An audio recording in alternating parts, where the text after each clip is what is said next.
Hello and welcome. We are doing something a little bit different today. Me and Chris have been talking back and forth. We were both real hopped up on Cloudways, and Chris is a bit smarter than me. And when I say a bit, I mean a lot. And he has done some awesome work really optimizing his servers and getting his pages loading really quickly. And I want some of that. So Chris was nice enough to offer to help me out with my website to get my server optimized and get my website loading even faster than it already is.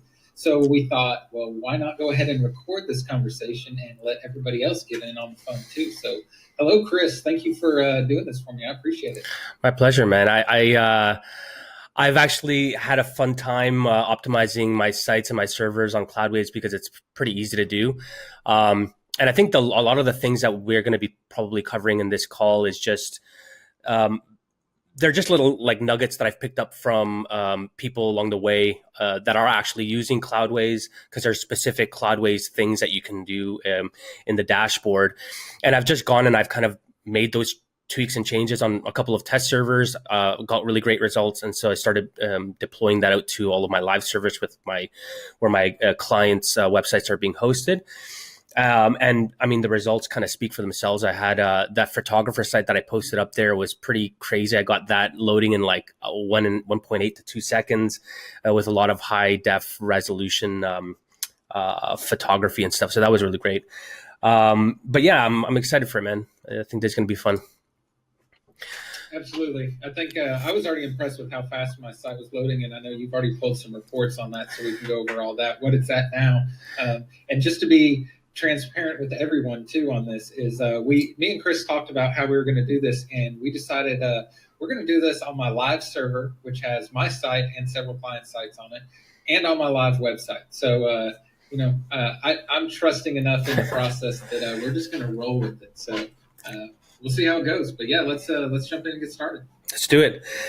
So you're absolutely 100% right that your site is already loading pretty damn well, man. I don't think that there's a whole ton of stuff that we can really do to optimize it that much further. I think we can still get it down further, but you've already done a really great job. So I'm going to just share my screen real quickly. I'm looking at your homepage. This is just all done through GTmetrix. So that's kind of the tool of choice for me. And, obviously your website right now on this test, it was loading in 3.1 seconds. The page size for your homepage is 1.8 megs. And there's about 78 requests that are being made. So, if we take a look at some of these other pages, you'll see that they're very similar. So like print design, 3.4 seconds, 1.94 megabytes in size, 62 requests. And it kind of follows the same pattern across all of your pages. So one of the things that I think we're going to need to take a look at is how can we reduce the total number of requests? And I have a couple of things that we can try to do that. And the other thing that we can try doing is to see if we can enable some extra features in Cloudways that will get the fully loaded time down. I think the page size, we might be able to get that down a little bit further if we do some nifty tricks on the back end in the dashboard. But ideally, I think the two things that are going to help the most in your situation is going to be reducing the requests and then doing some Cloudways settings in your dashboard. So I'm going to pull. Let me ask you a couple questions. So one, do you have any kind of benchmark for how many requests you're usually trying to look for on an average site? Not usually, but you can usually tell by looking at the site in terms of how complex it is and things like that, whether there's too many requests. And usually, I mean, you should be able to get the requests down to somewhere around 40. In the 40 to 40, I think is kind of like a pretty good number to have in mind. And that's if you're using Elementor, of course, because we all know Elementor adds extra overhead and requests and stuff like that. But you can definitely, when you do things like combining CSS and JavaScript resources into one, which you can do, then that reduces the number of requests significantly. And actually, I can't remember who it was that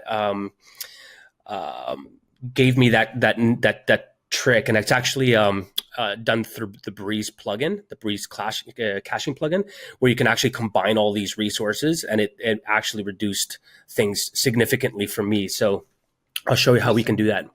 So let's head over to your website, and we're going to take a look at the the dashboard and see what we can do in terms of tweaking the settings there.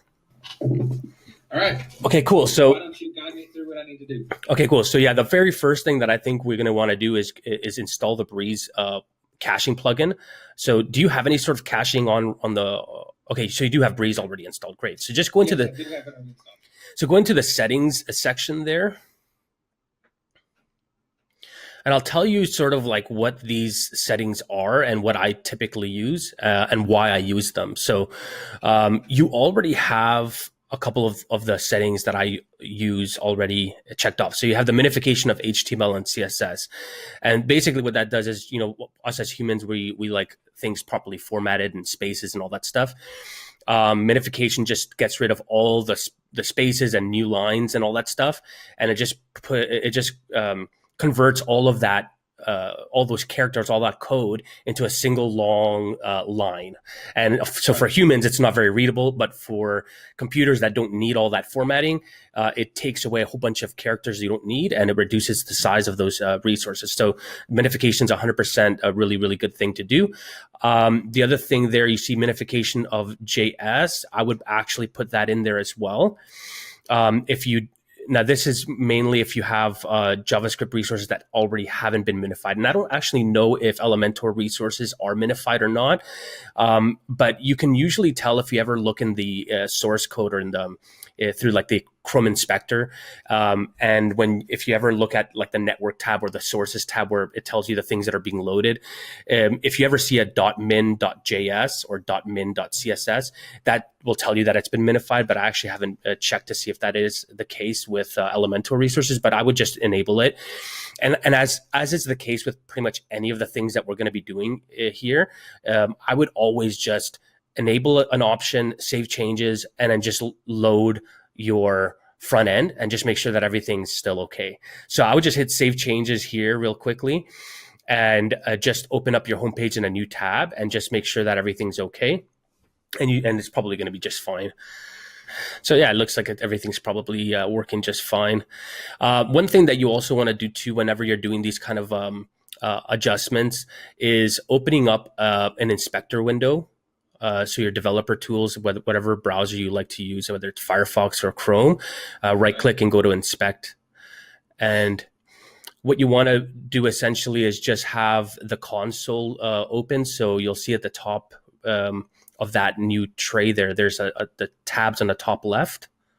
And the highlighted tab is elements. If you go to console, this is going to show you any sort of errors that are present with your website. So right now it's actually saying that there is an error there, failed to load a resource, status code 404. So I don't know if that's actually in relation to what we just did, but what you can do to figure out what that resource is just go into the network tab. Actually, what is that? If you just mouse over that, what does it say? I think I know what. Oh, that's an API key. Yeah, it's an API key for Project Huddle. So okay, cool. So that's not a big deal. Never mind that. So that's good. So let's go back into the Breeze settings, because I think that setting was perfectly fine. I would just do the next two as a combination to just check both of those off and save changes, and then just yeah. So have you moved to using Breeze for all your caching on anything you have hosted on Cloudways? I've had really good results with Breeze. I'm not trying to like get a site to load at like 0.5 seconds or like, you know, like the difference between 1 second to 1.1 seconds. It really isn't that big of a deal. And even the difference between 2 seconds and 3 seconds, I don't find that to be a huge difference. I do just like to have my sites load as quickly as possible. And I like the process to get to that point to be as painless and as easy as possible. And I've found with the Breeze caching plugin and the combination with Cloudways that that's the case. And so I'm perfectly happy with that setup. And that's really all I care about.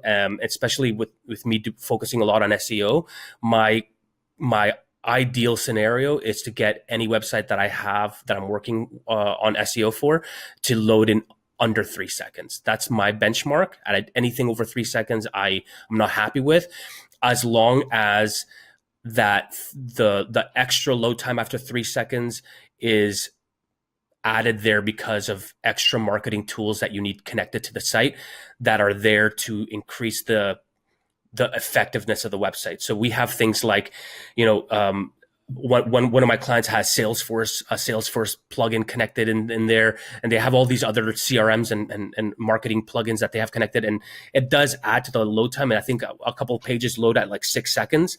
But if you look at the it's called the waterfall, which is, it shows you kind of the timing of when things load. The site, for the most part, is all fully loaded at like under 3 seconds, but then all these marketing plugins just take up the extra 6 seconds. I'm okay in those scenarios. And I do obviously. I didn't even notice that, like with my site, it said, in the test you did around 3 seconds.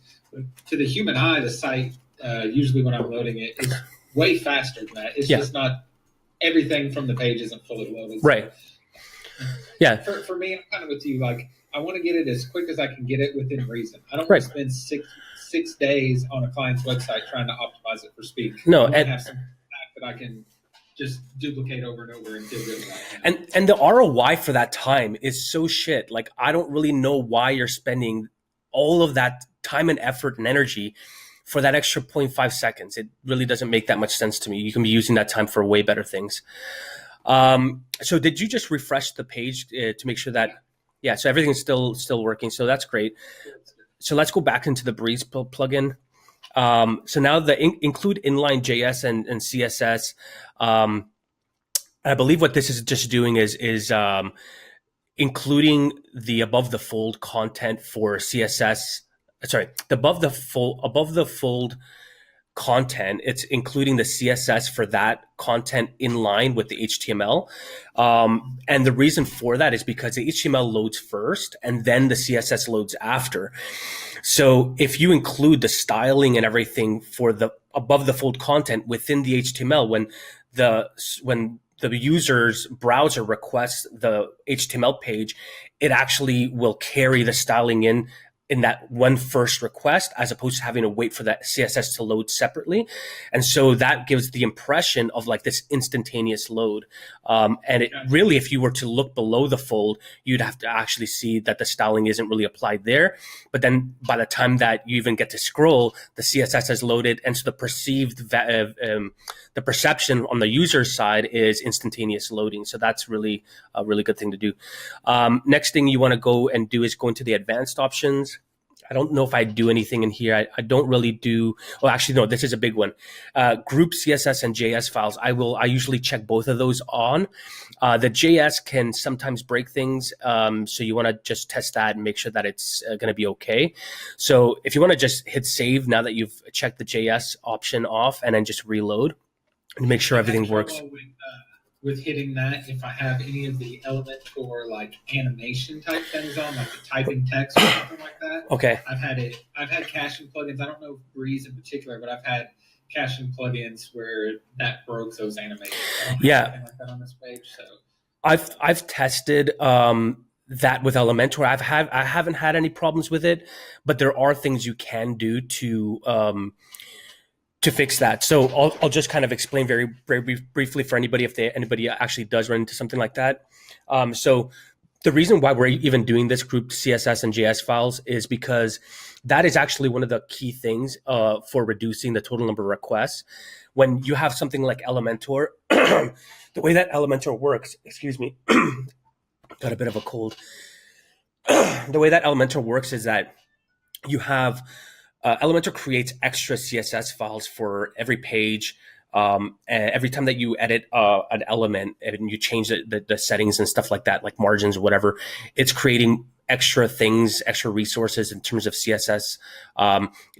In terms of JavaScript, Elementor comes with a whole whack of JS modules for everything from the animations to modals and pop-ups and forms and everything. And so it doesn't really scrutinize your site and say, okay, well, you're only using modals, so I'm only going to load the modals. It just loads everything, right? So all of those resources get loaded in series. Like, it's going to have a request for each one of these things. What you can do with this, with what Breeze lets you do, is combine all of those CSS files and all of the JavaScript modules into single packages. So they're going to be larger packages, but they're going to be single packages. And a lot of the CSS and stuff, there's probably very small. Um, and so, combining them is not going to make this huge, massive request. And so it's going to reduce the total number of requests by combining everything. So, so you're not going back and forth as many times. that's the most costly thing that you can do in terms of website performance is making one more request. That's called a round trip. Your browser is sending a request to the server saying, give me this resource. The server then has to accept that request, handle it, and then send back something to you, and it's sending it through cyberspace, and it has to make all these leaps through all these networks and everything to get to the server and back to you. That one process is the most costly thing that you can do. And so reducing the number of times that you have to send a request is one of the most basic and powerful kind of performance optimizations you can make. So that's why grouping those files is really, really important. So if you just, sorry, I was going to mention what you can do if you do run into any problems with, say, for example, the animations. If you go into your inspector, your dev tools, and you can try to find what exact JavaScript module Elementor is using for, say, the animations, or you can contact support and ask them. And what you can actually do is in this screen here where it says exclude JS, you can just add the path for that one particular Elementor module, and it won't combine that with everything else, and it'll load it normally. So it may be that like 10 JavaScript modules can combine and it won't cause problems, but that one will. But at least you're reducing the total number of requests down to 2 instead of 10. You're doing the 9 combined and then 1 excluded. So that's the way that you can work around that kind of an issue. But I think your site is loading properly right now with these settings. So I would just move on and go into the database tab. Now, actually, I don't actually do anything in this particular section. This has more to do with, obviously, the database stuff. Database optimization is going to help in terms of the responsiveness of the WordPress site, and limiting the total number of revisions, like kind of like the weight, the size of the database and everything. I mean, if your websites are relatively small, I don't think this is a big deal. So I would just skip through this and go to the CDN. I actually don't use CDN. This was a discussion, I think, in the admin bar. My understanding of CDN is that it really only helps for global traffic, because essentially, if I am located in Canada and somebody in Ireland wants to visit my website, they have to request all the resources from my website from a Canadian server. Whereas if you're using a CDN, there could be a CDN server located somewhere between me and Ireland that my resources can get stored on. And then when they request my website, the resources get delivered from that closer server to them, as opposed to coming all the way from Canada. I don't worry about it. A cached version of it. Right. And then you run into issues with caching. If you're making changes to your website, then the people that are pulling from a CDN, they're going to be pulling an older version. It really is. I mean, I wouldn't worry about it if you're not expecting global traffic, which I'm not. I'm really, my primary markets are Canada and the US. Anybody outside of that, I think they're going to expect that my website's going to load slower anyways. And I'm sure the conversion rates aren't going to matter at that point. They're going to be working with me because they want to work with me. So I don't worry about the CDN. The next tab, varnish, is definitely going to be very important though. You want to just make sure that you have that auto purge option selected, and that's pretty much it. I mean, there's nothing else really to do on the back end of things and the WordPress side of things. So just hit save changes, and you're pretty much good to go. I would wager that if we just did a quick GTmetrix test, if you want to go to GTmetrix and go to your homepage and just do a performance test. I have the total number of requests at 78, page size of 1.8 megs, and a fully loaded time of 3.1 seconds. I'm going to wager that that's going to go down a little bit. I'm not sure how much, but we'll find out right now. Were you just on the free GT Metrics, or were you signed in or anything? I was actually signed in. I have an account with them, and I actually did do the test server as Dallas, Texas. So, I can't change it from this end, so it's going to test it right, from okay. Oh, look at that. Request down to 55. Dude, that reduced your request by like, what is that? Maybe 40% or some crazy number. That's significant. I mean, I'll tell you, that's going to definitely reduce things down. Your page size went down by about 0.1 megs. I mean, it was at 1.8, now it's 1.7. So that's great. I mean, that's literally probably as good as you're going to get it in terms of the without getting really crazy with optimization. Sure. That's probably as good as you're going to get it. So that's great. Let's just move on to Cloudways, and I'm going to show you the last couple of things that I would do. Okay, cool. So if you go into, maybe you want to just start from the Cloudways, the main Cloudways dashboard, so you can show people what they would see when they first log in. Okay. So this is kind of like the default view when you log into your dashboard for Cloudways. You'll see your servers listed. And so what we're going to want to do in terms of optimizations is not going to be done on an application level.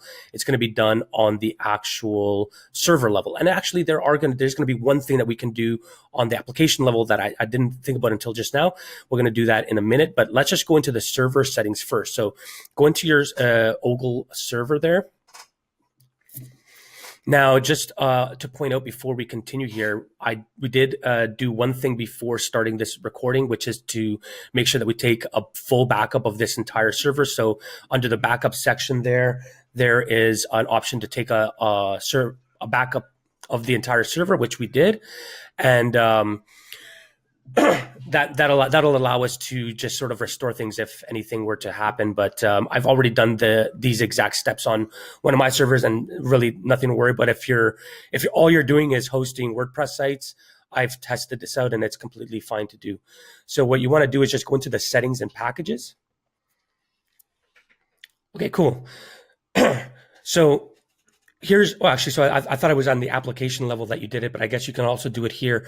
There's a couple things that you can do in terms of improving things. So the first thing you can do is actually just increasing the memory limit here. So you see it says 128. You can actually bump that up to 256. If you bump that up to 256, that'll allow more memory for each application. And generally speaking, if you're ever dealing with any sort of like prepackaged themes that have all this like functionality built in, and you look at their recommendations for what the minimum requirements are for their theme, they'll actually say that you should increase the memory limit to something like 256. So that's the first thing that I would do, and just hit save. There are a couple of other tweaks you can do with these settings, but I think the very basic thing to do is just increase the memory limit a little bit. The only thing to note that is that because you're with the Cloudways servers, you do have a certain memory limit for your servers, right? Like I think the entry level server is like two gigabytes or whatever. Increasing the memory limit here on the server side of things, I think will increase it across all of your applications.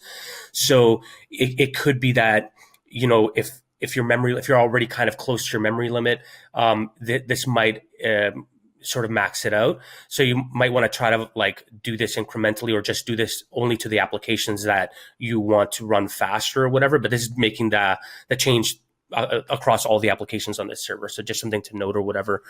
Okay. The next thing you want to do is go to the the packages tab.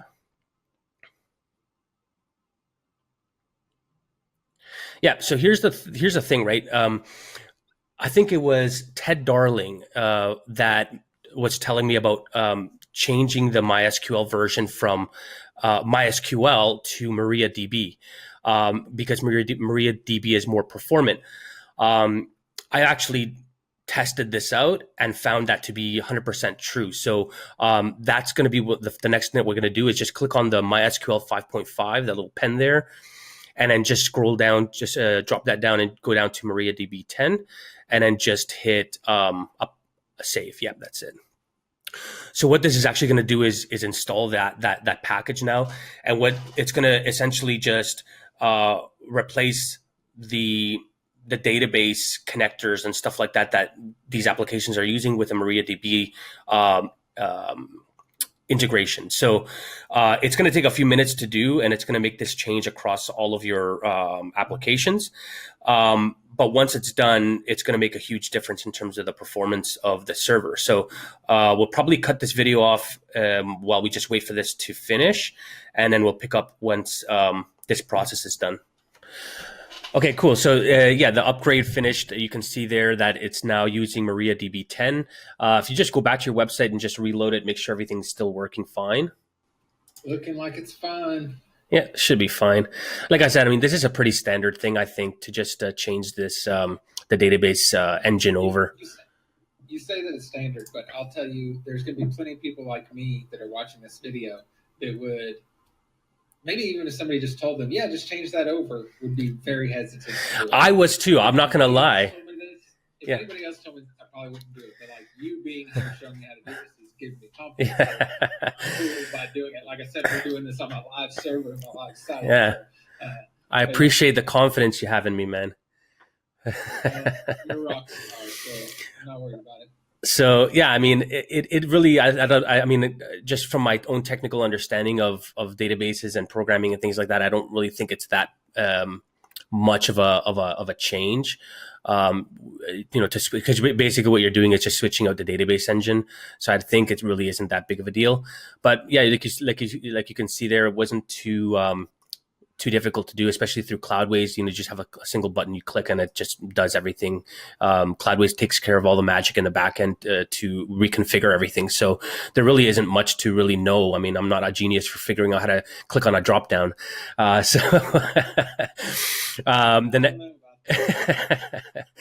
The next thing that I would do, which is the last optimization step that I've done, is to enable Redis. So if you look at that Redis there, if you just hover over the little eye icon, you'll see what the description is there. It says this will deploy the Redis cache. And this is basically just extra server level caching that helps to improve the performance of your server. So you just click on install there, and that installation should actually take less time than the MariaDB change. So no time for a dance break this time. No, but let me just actually show you that once I'm going to move my screen over here so you can take a look at the GT metrics report I just ran on your homepage. And you can see now the requests have gone down to 56.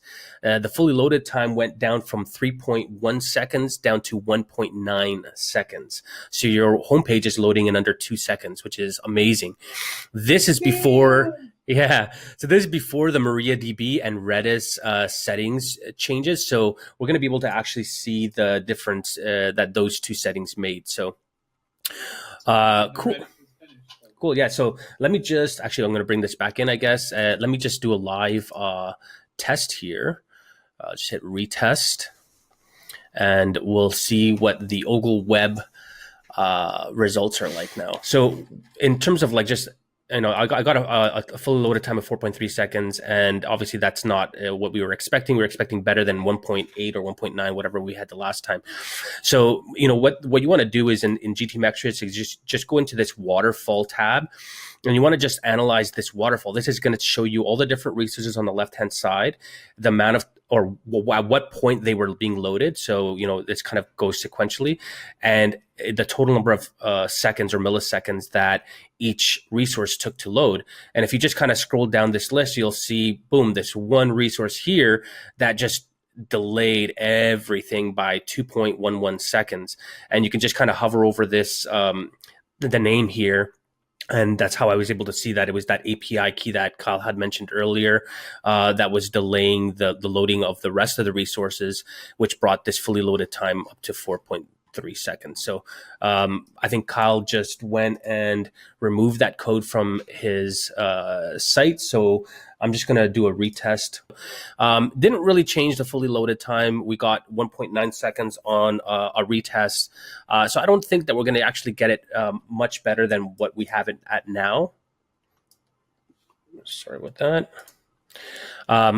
So I think this is pretty much what you're going to be kind of left with as a final result here. It's still pretty good. I mean, we went down from 3.1 seconds down to under 2 seconds. So that's pretty significant, right? And that's really the sort of like the changes that I've seen across the websites that I've been doing these settings on is sort of getting the load time at around 2 seconds and under. And it's been pretty consistent, the ability to get that to that level with the settings that I've sort of walked you through. So it's, you know, at 1 second doesn't sound like a whole lot of time, but when you think about if it was loading in 3, now we got it down to, let's just say 2, even though it's a hair under that. I mean, we cut like 33% of the loading time out with these settings. You know, so you know, the title of this can be reduce the loading speed by 33%. And that's pretty significant. Yeah, absolutely. Like I just did another retest right now, just to show you that I've gotten the load time of 1.7 seconds. So, I mean, it's hovering down at almost 50% of what you had it at before. I mean, that's pretty significant. I mean, the page size hasn't really gotten reduced, which, so, I mean, I usually really like when I'm able to get that page size down because you know, I don't know about you guys down there, but up here in Canada, data plans for cell phones are just crazy expensive, right? So, you know, if I can save somebody some data, I'm happy to do that in any way that I can.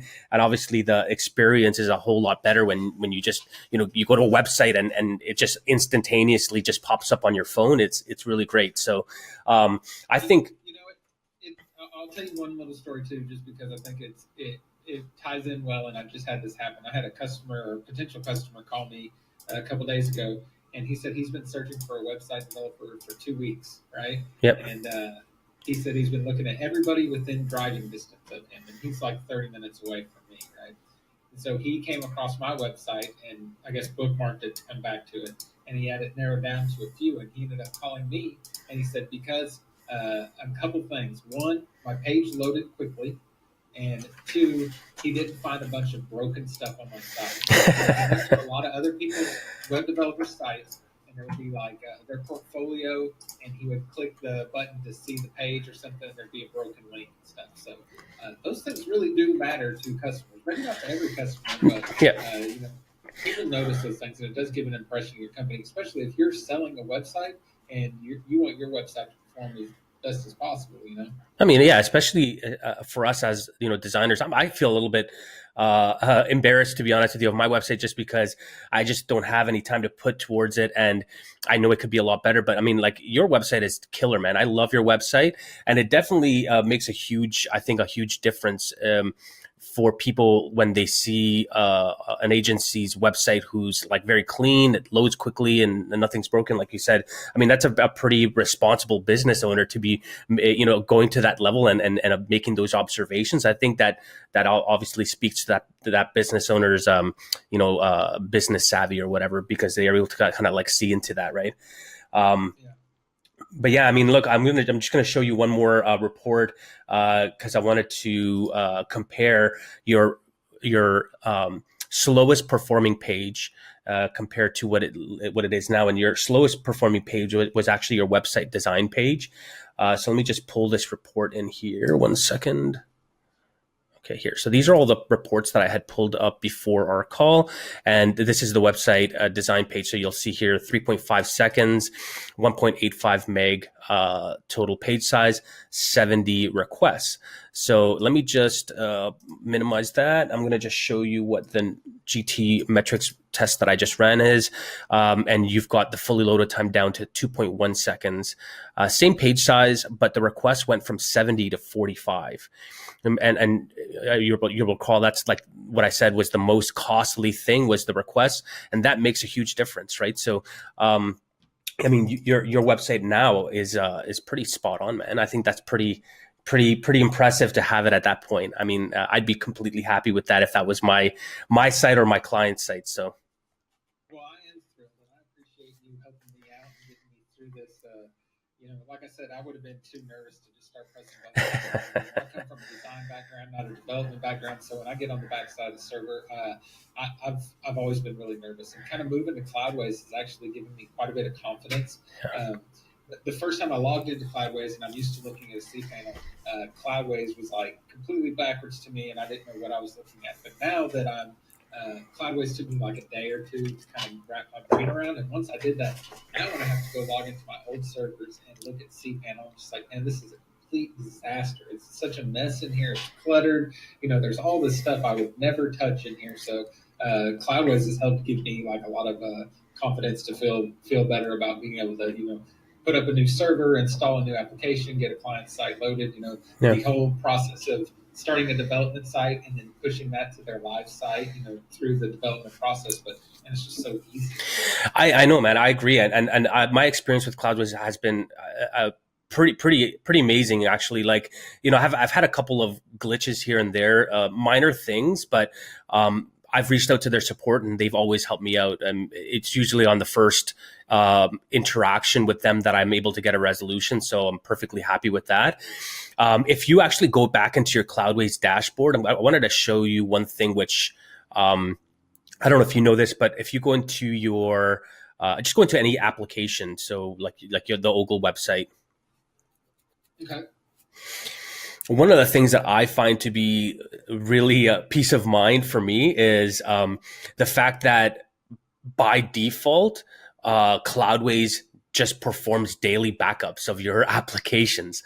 That, to me, I mean, that's a service on its own that people pay monthly for, or go out of their way to install a plugin just to do that one part of it. So if you go into, I think it's under Restore on the left-hand side, you'll see it has the latest backup. But if you drop that drop down there, if you drop it down, you'll see that there's backups being performed on a daily basis on this application. So that for me is a huge peace of mind, because I know if something goes wrong, there's multiple backups of that application that I can always revert back to. And for me, as an agency that's offering this as a service to businesses, where I'm saying, we're going to make sure that you're up all the time, and if something goes wrong, we'll jump on it quickly.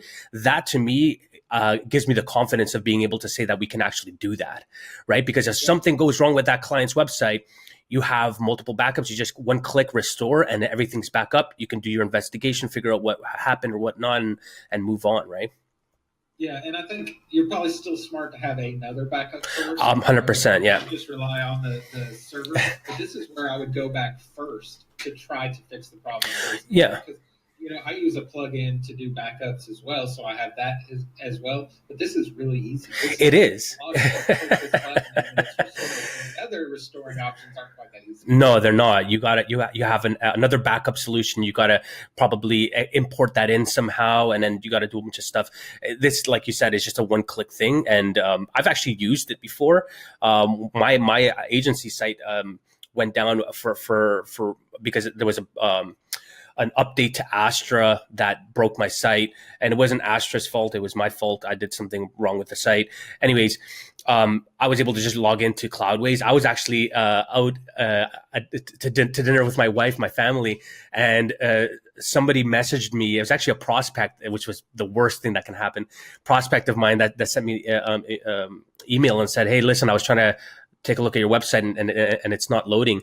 And I went on my smartphone, try to load my website. Sure enough, it wasn't loading. I logged into Cloudways, went into my application, found the latest backup, clicked restore, and the website was back up. And because I don't make a whole lot of changes to my site, it was literally the exact version that I needed. And I was able to go in there, find out that it was that backup, the update that broke things, and I was able to fix things. So saved my life more than one time, I think. So definitely appreciate that feature. Well, awesome, man. Well, I appreciate you getting me all fixed up. So everybody can go try to load my site and see how it's doing once this video is published. I'm going to leave everything as is. But, I actually, one more story and then I got to run to. Yeah. Maybe what prompted me to switch hosts was I had this website on InMotion, and Dave Foy did a webinar on kind of like going through this page and talking about how he would make suggestions to make it better. So it was like a live call, and there was a couple hundred people on the call, right? And so he's talking about it being my page. I'm on the call in there with him. Well, he gives them the URL. He had just the site pulled up, but he gives them the URL. So all these people start hitting my page. Dude, it wasn't 10 minutes later and my whole website crashed. Oh I had just man. completely overloaded that server because of all that load on it at one time. So the next day I moved it over to Cloudways. And I'm like, man, if that happened again, and let's say my server was getting overloaded, being able to just scale it really quickly, it'd take me 2 minutes would be so Yeah, good. well, that's a thing, right? And I actually have uh, Cloudways has a little bot that you can connect with Slack, and I use Slack to communicate with my graphic designer. So I'm on Slack all the time, and they have a Cloudways bot that will notify you if your server's resources are reaching its limit. So you are aware before everything goes to shit. You can jump on Cloudways and scale your server up so that it meets the demands of the applications that are running on that server. So that actually is really useful as well. So Awesome, man. Well, I appreciate all the help. I think everybody gets some use out of this. And if they have questions, I'm sure they can reach out to either one of us, and we'll do whatever we can to help them out. sounds good, man. Awesome. All Take right. care, man. Thanks, Have a good Chris. one. We'll talk with you soon. All right. Bye.